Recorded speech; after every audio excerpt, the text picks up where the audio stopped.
Out of all the shows on Cartoon Network, one of the ones I see talked about the least is a little known show called Clarence. A slice-of-life comedy about a young boy named Clarence getting into hijinks with his best friends Jeff and Sumo. While it was airing, most just brushed it off as a dumb, pandering, gross-out kids cartoon, and wasn't generally seen in a positive light. Because the animation was unrealistic, so is the cinematography, and worst of all, it's not executed well! But nowadays when I see people occasionally discuss the show, they talk about how underrated it was, and that it was cancelled too soon. Which got me curious, as I'd remembered catching a couple episodes around when it started, and thinking it was alright, but not anything special. So today I figured why not take a look into Clarence's 3-season run, to see if it truly is an underrated show that was cancelled before being able to reach its fullest potential, or if people are just wrong. Clarence was first shown off in 2013, when Cartoon Network released the pilots for 6 cartoons online, alongside some shows that never got picked up, and some that did manage to be turned into full-fledged series, like OKKO and Steven Universe. In terms of being a pilot, it does a good job at setting up the dynamic between the main trio, even if the actual series never ended up doing anything with the new kid thing they were setting up with Clarence. But it sets the tone you're going to see through the rest of the series, a down-to-earth show about kids just being kids.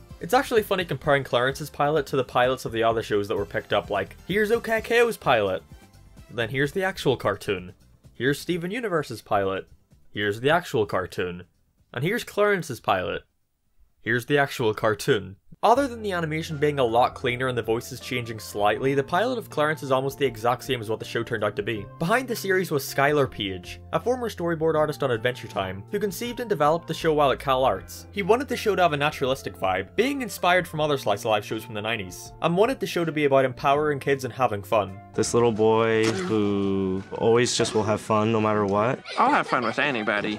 And he has like a really great attitude. He's just a real lovable guy. He's just a real goofball. It got turned into an actual series and started airing in 2014, but Page wasn't around for much longer after that. I don't feel like getting into this too much since it's a really serious issue that can taint some people's thoughts in the show, but in 2014 Page was fired from Cartoon Network for sexual harassment cases, and thus Spencer Rothbell took over as the head of story, and also replaced Page as the voice of Clarence.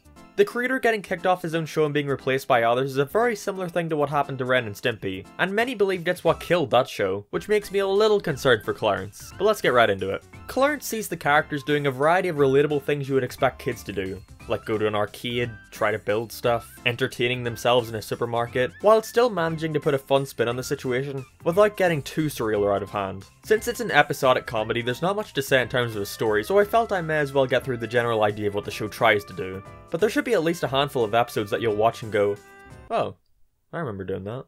Where Clarence really shines for me is the characters and how they interact with each other. The main trio fills in the usual archetypes. Clarence is your dumb, optimistic protagonist who tries to make the best out of every situation. Jeff is the clean freak who looks everything a particular way. And Sumo is the messy, wild kid. And me calling them archetypes isn't supposed to be negative. I love how they take these simple traits that appear to be their entire character and explore why they act that way, or if their supposed traits are just covering up their own insecurities. This really shines with Jeff. My name is Jeff. Don't you dare play that clip. At first glance he comes off as an overachiever looking to shove his knowledge into people's faces. Yeah. But we very quickly see that the knowledge he has is very trivial, and isn't something that comes naturally to him. And he wants to use it as a way of proving to people that he's worth being friends with. I was supposed to be the first one in the group to get a girlfriend. I've always been the nice guy of the group.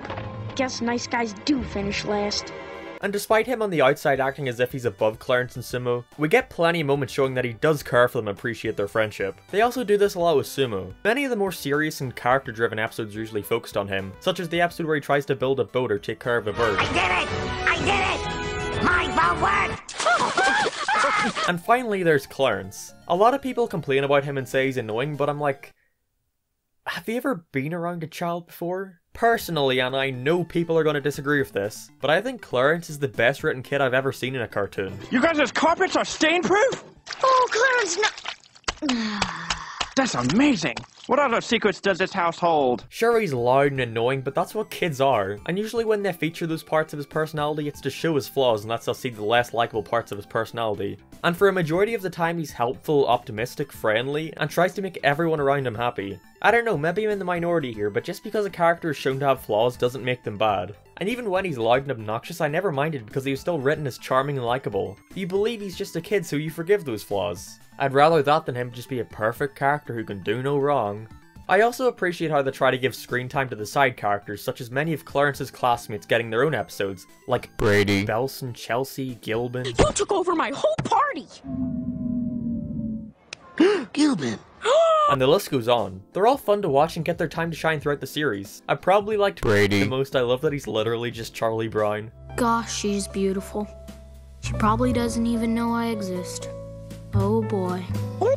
And as the series goes on, they put much greater focus on the adults and what's going on in their lives, such as the teachers and parents. Right off the bat, Clarence from the very beginning feels like it has a great understanding of its worlds and characters that live in it. You know how with some shows it's hard to go back to the first bunch of episodes because something about it just feels off? Like running gags and side characters haven't been established yet, or maybe certain characters act differently while the writers try to get a feel for them. Well, to me, Clarence doesn't really have that issue. It comes off as being extremely confident and proud of the world they've built up, and a lot of time has gone into making it feel like a real place, inhabited by real people. This is exceeded by how great the voice acting is, coming off like real people talking to each other instead of just characters spouting joke after joke. I didn't even realize that Clarence's voice changed when Paige was fired because Spencer Rothwell did an amazing job at replicating it, and eventually turning it into his own thing, to a point where I think he did a better job than Paige at it. And just listen to his laugh, it's so contagious. Clarence!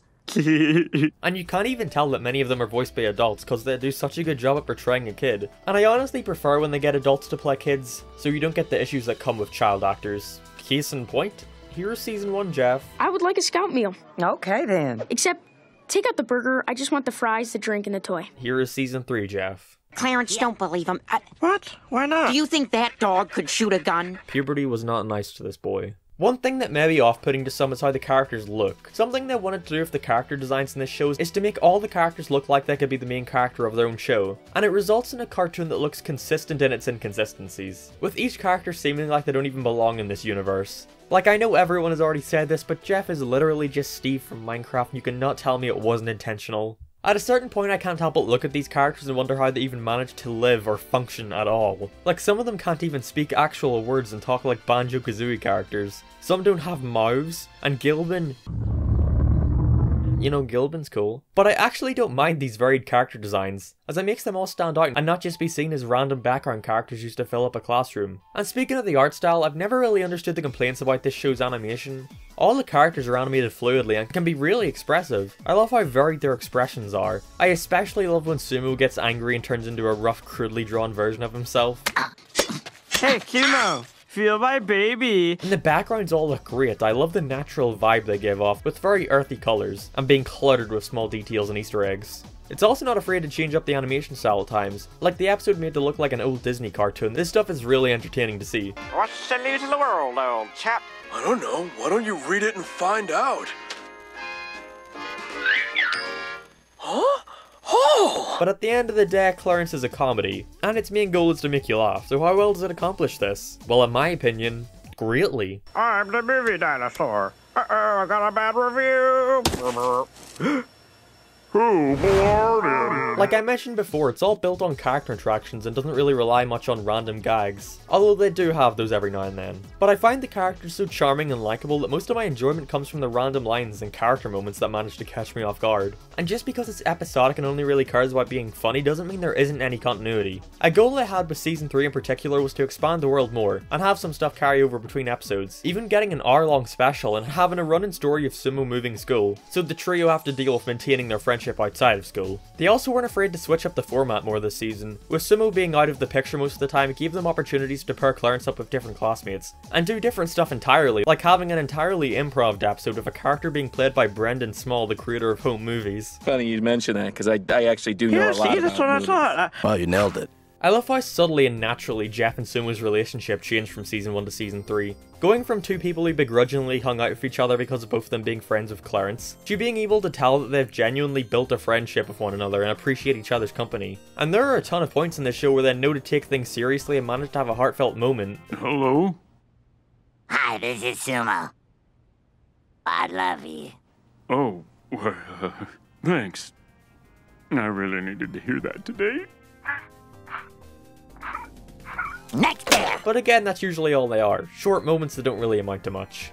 Overall, Clarence, in my opinion, is an amazing show that had a great nostalgic vibe of stuff you did as a kid, without coming off as pandering, with a variety of creative and likable characters that managed to be hilarious and charming. Now, looking at all I've said, you might be wondering why this show was so hated. Well, other than the art style, I've seen a ton of complaints that it relies too much on gross out. First of all, No, it doesn't. I watched all 3 seasons in the span of a week or two, and while it has quite a bit of gross out, it's never usually chucked in for no reason, or to just have the sole intention of being gross. And 2, so what? Yep, pretty much anything goes up here. Nothing too gross or too scary. Don't get me wrong, you're allowed to not enjoy gross out. It's something I myself can only really take in small chunks. But a show having gross out moments doesn't make it bad automatically, it just means it doesn't appeal to you personally at times. But let's look at what I think was Clarence's main reason for being forgotten. Just over a month after Clarence's premiere, a new show began to air. I don't know if you've heard of it, it's kind of obscure, it's just a little known show called Steven Universe. Clarence aired alongside shows that are loved for their in-depth, serious stories, and Steven Universe taking all of the spotlight probably didn't have a good effect on how people saw the show at the time, despite Clarence being miles better than Steven Universe. Yeah, I said it. And that's why I think now people are going back to look at Clarence as its own thing, without needing to compare it to other shows and realizing that it's actually pretty great. Saying that though, I don't really think we needed another season of it. The show ran for 3 seasons with a total of 130 episodes, that is nothing to be scoffed at. And I feel like the finale did a great job at bringing the series to its conclusion, without needing to end some kind of plotline or show how all the characters ended up in the future. It just implies that the 3 of them continued being best friends, and that's really all it needed to do. What? Oh, dang. Because Clarence is just one of those shows that all ages can enjoy, where you can just turn your mind off. And you really just have to laugh about it. Oh my god!